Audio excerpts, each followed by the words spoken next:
लग्नानंतर होईलच प्रेम या मालिकेचा आजचा म्हणजेच 9 मार्चचा एपिसोड आपण ऐकत आहोत. आता इकडे या दोन्ही जोड्यांची रम्याने 3 पायांची शर्यत लावलेली असते. रम्या म्हणत असते चला चला लवकर या, गजरा वाट पाहतोय. तर बाकीचे सगळेजण टाळ्या वाजवत असतात, या जोड्यांना प्रोत्साहन देत असतात. चालता चालता काव्याच्या पायाला दगड लागतो, ती होलबडते. पार्थही होलबडतो. नंदिनी काव्याला सावरते. काव्य नंदिनीकडे पाहून थँक्यू असं बोलते. काव्य आणि नंदिनी आता एकमेकींचा हातामध्ये घट्ट पकडतात. आता हे चौघेही त्या गजऱ्याकडे सोबत जातात. हे गजऱ्यापर्यंत पोहोचल्यावर सर्वजण टाळ्या वाजवतात. विक्रम म्हणतात वा वा वा. आता वस्वात्या तिकडून तुरु तुरु जीवा, पार्थ, नंदिनी, काव्य यांच्या जवळ येतात. तिथे येऊन म्हणतात अरे हे काय केलं तुम्ही, स्पर्धा होती ना, तुम्ही स्पर्धेमध्ये सुद्धा नाती घुसवली. नंदिनी म्हणते काय करणार वस्वात्या, आम्ही नात्यामध्ये स्पर्धा घुसवणार नाही. विक्रम म्हणतात व्हेरी गुड. काव्य म्हणते करेक्ट, आम्ही कायम एकमेकांचा हात धरून पुढे जाऊ, कधीच कोणाला मागे पडून देणार नाही आणि कोणी मागे पडलं तर त्याला एकटं पडून देणार नाही. जीवा म्हणतो करेक्ट. मिथुन काका म्हणतात वा वा वा, आय लाईक दिस. रम्या म्हणते हे तर झालं पण स्पर्धा अजून पूर्ण झाली नाही, कारण नियमानुसार जो नवरा हा गजरा आधी बायकोच्या केसामध्ये माळण ती जोडी जिंकणार आहे, पण इथे एकच गजरा आहे. आता काय करणार. नंदिनी म्हणते मग ठीक आहे ना. नंदिनी म्हणते काहीच हरकत नाही असं म्हणून ती पुढे जाते आणि तो गजरा उचलून हातामध्ये घेते. नंदिनी तो गजरा पार्थकडे घेऊन जाते आणि पार्थला म्हणते हा घ्या गजरा, तुम्ही माळा काव्याच्या केसांमध्ये. काव्य आता नंदिनीच्या हातातला तो गजरा घेते आणि म्हणते ताई, युनिव्हर्सने आपल्या सोबत काय गंमत केली माहितीये का. नंदिनी म्हणते म्हणजे. काव्य म्हणते एक वेळ अशी होती नंदिनी ताई, जेव्हा तुझ्यासाठी आणलेला गजरा तू माझ्या सोबत वाटून घेतला होता. आता हा गजरा माझ्या हातामध्ये आहे, आता माझी बारी. विक्रम म्हणतात वा वा वा काव्या, तू फक्त मोठी नाही तर तू शहाणी सुद्धा झालेली आहे. मिथुन काका म्हणतात yes yes, I like this guys, love you love you. सर्वजण आता हसतात. मानेने काकू म्हणतात हा जो तुमच्यातला समंजसपणा आहे ना, तो आयुष्यभर असाच टिकून ठेवा. काव्य आता तो गजरा हातामध्ये घेते आणि त्या गजऱ्याचं जे पान होतं ना ते रम्याच्या हातामध्ये देते.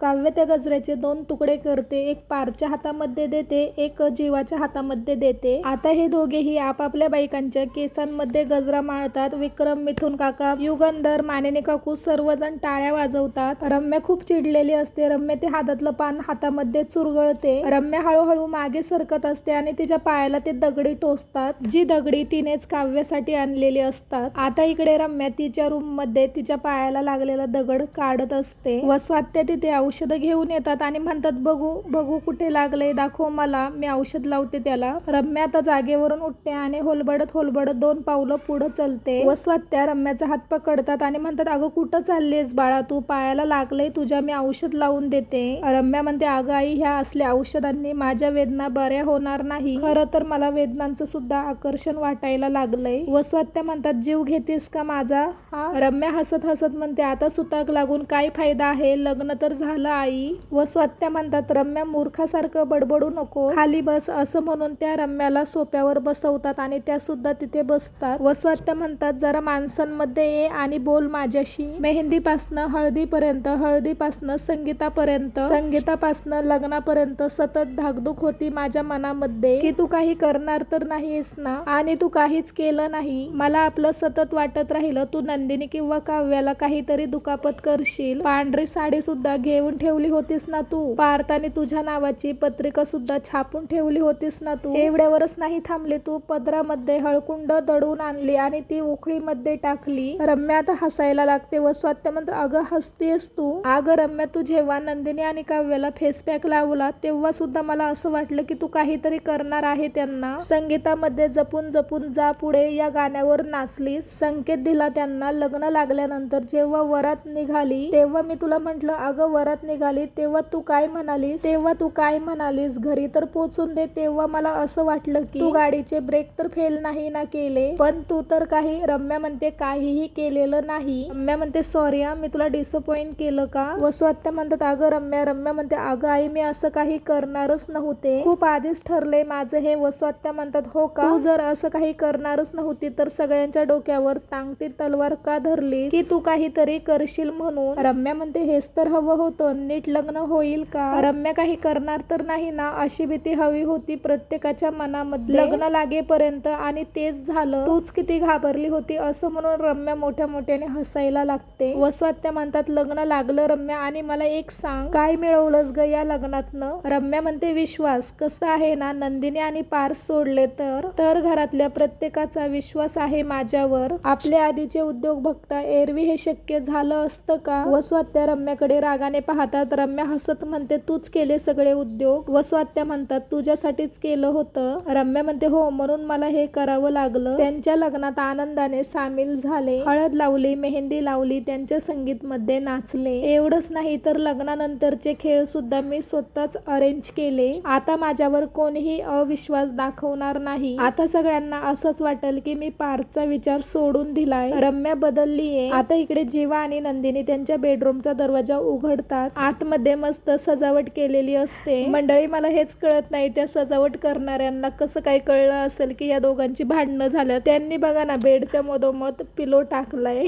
तर असं आता बघा या दोन जोड्यांचा रोमॅन्स. आता ही सजावट पाहून दोघेही गालातल्या गालामध्ये हसतात, एकमेकांकडे पाहतात. आता इथे बॅकग्राऊंडला या मालिकेचं शीर्षक गीत ऐकवलं आहे. जीवा आणि नंदिनी एकमेकांच्या हातामध्ये हात देतात आणि डावा पाय आत टाकून रूम मध्ये येतात. आता इकडे रम्या म्हणते उद्या जेव्हा काव्या मरेल ना तेव्हा हेच लोक माझं पार्सशी लग्न करून देतील. मी नाही म्हटलं तरीही. वसुआत्या म्हणतात काय ग तू काव्याला मारणार आहेस का, म्हणून ती पांढरी साडी घेऊन ठेवली होतीस का रम्या. रम्या आता हसायला लागते आणि म्हणते नाही गाई, मी नाही मारणार तिला. वसुआत्या म्हणतात मग. रम्या म्हणते मला ना कळून चुकले आई, त्या दोघांना ते दोघेच तोडू शकतात, त्यामुळे आता काव्य आणि पार्थ तेच त्यांच्या नात्याला तोडणार. वसुआत्या म्हणतात हे सगळं कशाच्या आधारावर बोलतेस तू. रम्या म्हणते काय गाई, माझ्यावर विश्वासच नाही असं म्हणून ती टेबलावरचे पेपर्स उचलते. रम्या आता दोन कागद वसुआत्यांसमोर धरते आणि म्हणते हे बघ. वसुआत्या ते हातामध्ये घेतात आणि म्हणतात रम्या आणि काव्याची जन्मपत्रिका, पार्थची पत्रिका एक वेळ तू घरातनं मिळवली असशील, पण काव्याची कशी. रम्या म्हणते हेच तर म्हणते ना मी, विश्वास कमवलाय मी. काय झालं लग्नाच्या घाई गडबडीत शारदा काकूंना घोळात घेतलं आणि मग काय त्यांच्याकडूनच काव्याच्या जन्मपत्रिकेचे सगळे डिटेल मागून घेतले आणि मग मीच तिची पत्रिका बनवली. वसुआत्या म्हणतात छान छान, पण महत्वाचं हे आहे त्या दोघांच्या जन्मपत्रिकेवरनं मी गुणमिलन पत्रिका बनवलीये. आता रम्या ती पत्रिका वसुआत्यांना दाखवते. रम्या म्हणते तू बघच आता आई, पार्थ आणि काव्या स्वतःच ते काव्यार्थ मंगळसूत्र तोडतील, मग सुरू होईल रम्यार्थाचा प्रवास. तुला गुरुजींची भविष्यवाणी लक्षात आहे ना, मग तसंच होणार. रम्या आता वेड्यासारखी बडबडायला लागते. लग्नानंतर होईलच प्रेम. वसुआत्या म्हणतात रम्या वेड लागलंय तुला, वेड. रम्या म्हणते वेड. वसुआत्या त्यांचा हात कपाळावर मारतात आणि म्हणतात वेड लागलंय या पोरीला, वेड. काय करू आता मी हिचं. रम्या आता पुन्हा वेड्यासारखी हसायला लागते. आता इकडे जीवा नंदिनीच्या जवळ येण्याचा प्रयत्न करतो. तेवढ्यात नंदिनी त्याच्या समोर एक फोटो फ्रेम पकडते. जीवा म्हणतो कसली फोटो फ्रेम आहे ही. जीवा आता ती फोटो फ्रेम हातामध्ये घेतो आणि म्हणतो काय आहे नको त्यावेळी हे. आता इकडे पार्थ काव्याला उचलून त्याच्या रूम मध्ये घेऊन येतो. खरंच या दोन्ही जोड्या खूप कमाल दिसतायत. पार्थ आता काव्याला आरशासमोर उतरवतो आणि काव्याला मागून मिठी मारतो. काव्य आता तिच्या गळ्यातलं मंगळसूत्र हातामध्ये पकडते आणि म्हणते देशमुख तुम्ही हक्काने घातलेलं आणि मी मनापासून स्वीकारलेलं हे मंगळसूत्र आहे. खरंच मी खूप मनापासून हे लग्न एन्जॉय केलंय. फायनली आधी झालेल्या लग्नातल्या सगळ्या कटू आठवणी पुसल्या गेल्या. आता मला काय वाटतंय माहितीये का. पार्थ म्हणतो काव्य म्हणते ते आपलं पहिलं लग्न, ते माझं नव्हतंच, ते कुठल्या तरी अशा बिचाऱ्या मुलीचं होतं. पार्थ म्हणतो मग आत्ताचं लग्न. काव्य म्हणते माझं होतं. पार्थ म्हणतो काय. काव्य म्हणते आपलं. आता दोघेही एकमेकांच्या गळ्यामध्ये पडतात, मिठी मारतात. पार्थ म्हणतो आत्ताच्या या लग्नामध्ये माझी राहून गेलेली एक इच्छा पूर्ण झाली. काव्य म्हणते इच्छा, कोणती इच्छा. पार्थ म्हणतो शाळेत असताना मॅडीचा एक चित्रपट आला होता, तेव्हापासूनच मी ठरवलं होतं प्रेम करणार आणि मग त्याच मुलीशी लग्न करणार. झालंही तसंच. काव्य म्हणते काय म्हणजे पहिलं आपलं अरेंज मॅरेज होतं, पण दुसरं लव्ह मॅरेजच झालं आपलं. हे असं झालेलं आपण पहिलंच कपल असो ना. काव्य आता पार्थच्या जवळ येते आणि त्याच्या गळ्यामध्ये हात टाकते आणि म्हणते तुम्हाला माहितीये का माझा नवरा काय म्हणतो, युनिव्हर्स आपल्याकडून सगळं काही करून घेतो. काव्य म्हणते कसे होतो आपण देशमुख आणि कसे झालोय आता. दोघांनी एकत्र मिळून हा प्रवास केलाय. तुम्ही मला नको आहात देशमुख पासून. आता मला तुमच्याशिवाय दुसरं कोणीच नको आहे पर्यंत प्रवास केला आपण. पार्थ आता काव्याचा हात हातामध्ये घेतो आणि त्याला किस करतो. पार्थ आता बेडकडे पाहतो आणि म्हणतो म्हणजे आता या उशांचा सुद्धा प्रवास होणार. आता दोघेही गालातल्या गालात हसतात. काव्य आता पार्थच्या कानापाशी जाते आणि म्हणते जा माझी उशी तुमच्या उशी शेजारी ठेवा. पार्थ म्हणतो तुमचा निर्णय बदलायच्या आत उशा ठेवून देतो मी, असं म्हणून तो बेडकडे जातो आणि काव्याची उशी त्याच्या उशी शेजारी ठेवतो. जेव्हा पार्थने ती उशी उचललेली असते तेव्हा त्या उशी खाली एक फोटो फ्रेम असते. पार्थ आता ती फोटो फ्रेम हातामध्ये घेतो. पार्थला आता तो फोटो पाहून त्याच्या डोळ्यामध्ये पाणी येतं. तो फोटो काव्य आणि पार्थचाच असतो प्रो वेडिंगचा. आता इकडे जेव्हा ती फोटो फ्रेम हातामध्ये घेऊन म्हणतो ही फ्रेम नंदिनी म्हणते आवडली का?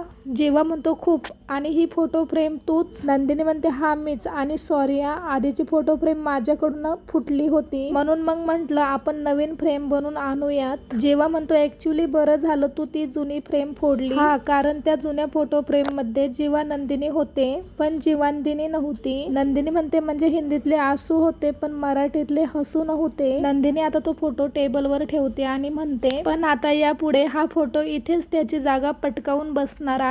जीवा आता नंदिनीला मागून मिठी मारतो आणि म्हणतो नुसती जागाच नाही पटकावून बसणार, जीवन नंदिनीचा प्रत्येक मोमेंट एन्जॉय करणार आहे. नंदिनी म्हणते जीवनदिनी मोमेंट. जीवा म्हणतो नंदिनी आता जीवाच्या गळ्यामध्ये हात घालते आणि म्हणते म्हणजे गाडी लगेच गेली का तिकडे? जीवा आता नंदिनीला जवळ ओढतो आणि म्हणतो दरवेळी दोघांमध्ये कोणीतरी नाक खुपसतं आणि त्यामुळे एक खूप महत्वाचं काम मध्येच राहून जातं. नंदिनी आता जीवाच्या गळ्यातला हात काढते आणि म्हणते काय काम? कुठलं काम? पुन्हा आता जीवा नंदिनीला जवळ घेतो आणि तिच्या गालाची म्हणजे चेहऱ्याची हनवटी वर करून म्हणतो खूप महत्वाचं. जीवा आता नंदिनीला किस करायला लागतो. तेवढ्यात नंदिनी तिथून जायला लागते. जीवा आता नंदिनीचा हात पकडतो. तर आजचा हा एपिसोड इथेच संपला.